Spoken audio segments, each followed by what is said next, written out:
am opposed to most corporate welfares, but I think Phillips Lighting has been an excellent neighbor and friend of Salina in the years, and I do agree with the way the financing does require them to have some specific performance. TIP monies, when used properly, have shown to work out fine. They're to be utilized in areas like North Salina and things like that. The Coles may be a wash. It may just pan out, but it did develop a piece of ground up there. But I want to make sure that we're balancing that out with supporting our local small businesses and talking with Dennis at the Chamber. I think that the Chamber's doing a good job. I think as the Commission, we may want to direct them to maybe spend a little more time with those local businesses. You know, how do we take a small business that has 10 employees up to 15? And, you know, it doesn't all have to be about 400 people jobs come to Salina in large manufacturing. Sometimes it's just expanding the small businesses by 5 or 10% can really help spread our economic base. We don't rely too heavily on one industry. So if we lose them, the city looks like Wichita losing the aircraft industry and house prices drop. So, thank you. Marie Johnson.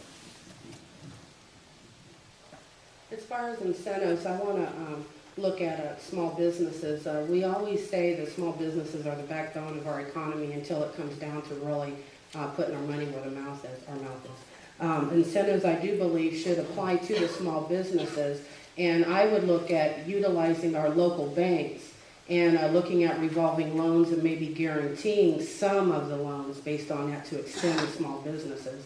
I think that is the best way to do it, bottom up. That's the Kansas way. That's what we do. We build, we grow, we expand.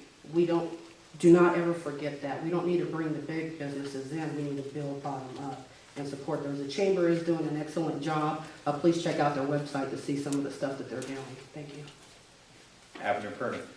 Unfortunately, incentives from public funds are the way of doing business really this last 30 years. Multinational companies, national companies expect to get incentives if they're going to relocate. At least that's the way things seem to work.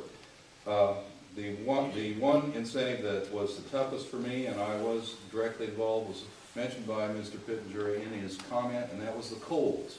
It only passed by a 3-2 vote, so in some sense, I cast one of the deciding votes. The reason I went with it was because it was a problem site that technically was infill.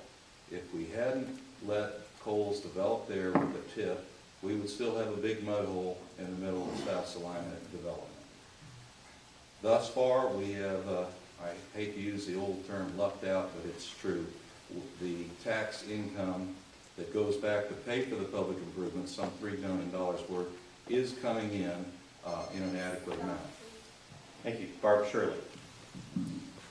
I have always been a champion for small and local businesses. However, when we do give incentives to bigger companies like Phillips Lighting and Kohl's, I believe they need to hold up their end of the deal. I'd like to see them use local contractors and create brand new jobs that they promise for people here in Salina.